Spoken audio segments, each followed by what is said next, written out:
সুপ্রিয় ফেসবুক বন্ধু, আসসালামু আলাইকুম। আমরা গতদিনে আপনাদেরকে দেখিয়েছিলাম পদ্মার চরে কিভাবে আখ চাষ করে আখ মাড়াই করা হচ্ছে। এটা ঠিক বেড়িবাঁধের পাশে পদ্মার চরের উপরে দেখুন ক্ষেত, আখ ক্ষেতগুলো দেখুন কত সুন্দর পরিপাটি আখ ক্ষেত। খুব যত্ন করে কৃষকেরা এখানে এই আখগুলো ফলিয়েছে এবং কিছু আখ যেগুলো নষ্ট হয়ে যাচ্ছে সেগুলোকে কেটে কৃষক আপাতত এই গুড় তৈরি করবার চেষ্টা করছে। দেখুন ক্ষেত থেকে আখ কেটে সুন্দর করে পরিষ্কার করে সেগুলো থেকে তার খোসা ছাড়িয়ে নিয়েছে এবং এই যে দেখুন আগেকার সে গরুর মেশিন এখন নেই, এখন স্যালো মেশিন যন্ত্রচালিত।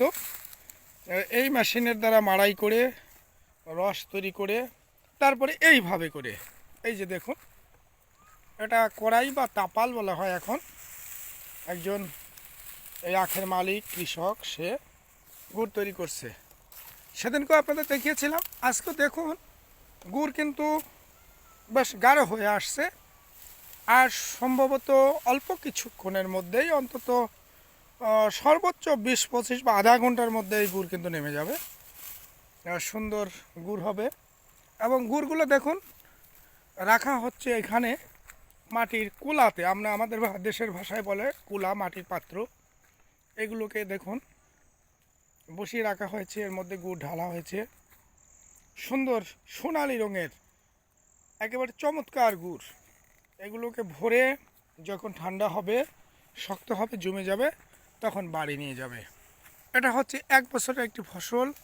এই ক্ষেতের ভিতরেই কিন্তু চারপাশে আখ, দেখুন চারপাশে আখ, মনটা ভরে গেল দেখুন।